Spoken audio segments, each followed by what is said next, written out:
सावगारिया नुनाय बे बर' सेंग्रानि मुङा कनकलाल वारि क'क्राझार जिल्ला सालाकाटि पुलिस थानानि बेन्दोंआव थानाय जलफाइगुरि गामिनि बिरेन्द्र वारिनि 35 बोसोर बैसोनि नैथि फिसाज्ला। कनकलाल वारिया थांनाय 3 डिसेम्बर मोनाबिलिनि 7 बाजिसोनिफ्रायनो गोमानानै दं। बहा थांदों नखरजों लोगोसे ओनसोलाव रावबो मिथिया। गोमानायखौ लानानै दा नखरा जोबोद दुखुआव दं। नखरजों लोगोसे बाय बाहागि ओनसोलाव नागिरदोंब्लाबो दासिमबो कनकलाल वारिनि जेबो खौरां मोनाखै। सोरबाफोर बहाबा नुयोब्ला 8133019250 जानबुं अनजिमायाव फोरमायहरनो थाखाय नखरा खावलायदों। बे डिसेम्बरनि 3 तारिखआव गावनि गावहा माबा मोनसे नायखांग्रायाव थांनानै दा गासिबो नायखांगिरिनि जा बुंदों बेखौ खरसा खालामनाय मन्दिराव माबानानै फुजा हैनानै बे डिसेम्बरनि मोनाबिलि रबिबाराव 7था हराव बबे मन्दिराव फुजा हैदों?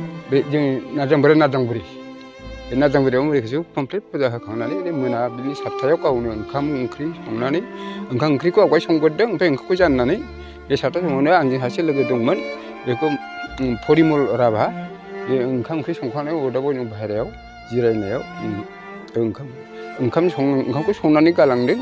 ओमफ्राय बे ओंखामखौ अरा नायदोलै होननानै नैबे सोनाबनि लामाजों ओंखारलांदों। बिनिफ्रायनो बे हरनिफ्रायनो ओंखारनायनिफ्रायनो दासिमहालागै गैया आरोखि। नोंथांनि मा जायो आरो मा मुं? आंनिनो नैथि फिसाला कनकलाल वारि होनना बुङो। गावनि लिखित भाषायाव ओरैनोबा कनक होननानै बुङो आरोखि। दा बे वारि आंनि नैथि फिसाला नालाय बे वारि। बेसेबां बैसोनि? बैसोआ 35 थांबाय। बिनि फंबायनो 30 माने बिमायानो 1999आव गोमालांदों नालाय बिसोर जाबाय आं सन्देह बेनो आरोखि। ओमफ्राय बे फंबाया 10 बोसोर जायाखै। दा बेनो आंनि 35।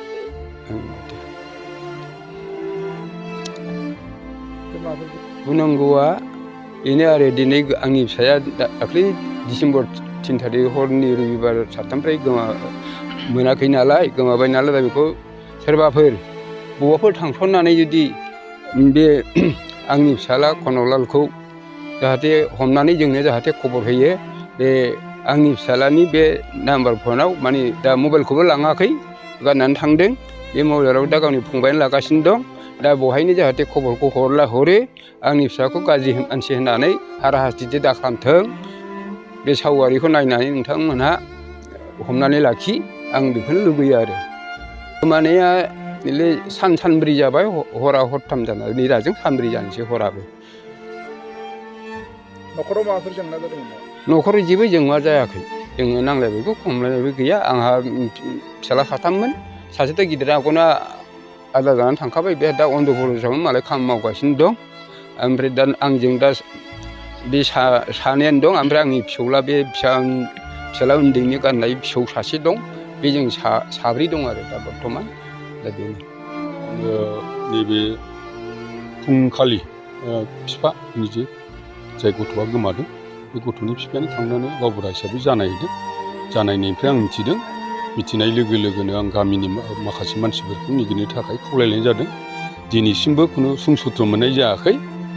जाहाथे भबिसतआव बे गथ'आ दाब दाब जायगायाव थांनानै सोरबा जायगायाव नुजाहैदोंब्ला सोरबाफोर बेक्तिया अननानै बे गथ'नि जेनाखि दिनै मिडियानि गेजेरजों जेनाखि पिकचार होदों मबाइल नाम्बार होदों बेफोरनि थ्रुयै जाहाथे मेसेजखौ गारजेननो हरो आरो जाहाथे बे गथ'नि सायाव माबाफोर मोना गुना जाहाथे लोगो मोनफ्लांबायदोंबा गामिफ्राव सोरनिबा न'खरफ्राव दा बेफोरखौ गाज्रि जाहाथे सन्देह जायाबालानो मोजाङै मोजां हमनानै दोननानै जाहाथे नैबे होखानाय जेनाखि नाम्बार बे नाम्बाराव जाहाथे खबरखौ हरो। बिनि थाखायनो आङो गासिबो रायजो राजाफोरखौ दिनै गुरैयै खावलायहरबाय।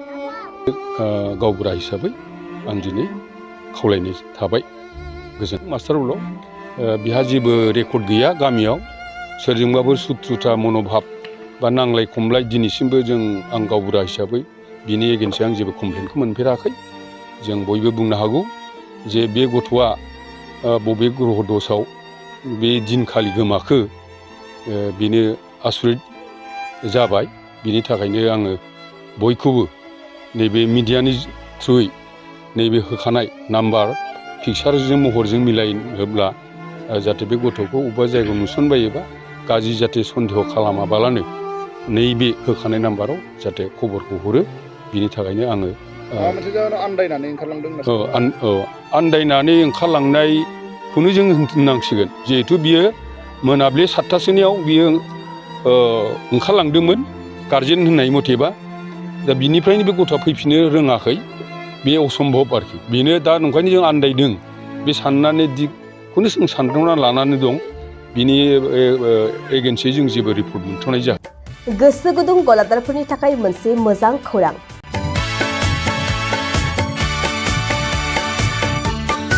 अदालगुरिनि रेवथा सारियालियाव खुंनो लानाय मिरु एबसुनि 50 बोसोरसालिया जथुमायाव एक्जिबिसननि थाखाय गलादारफोरनिसिम जर'खा फोसावनाय।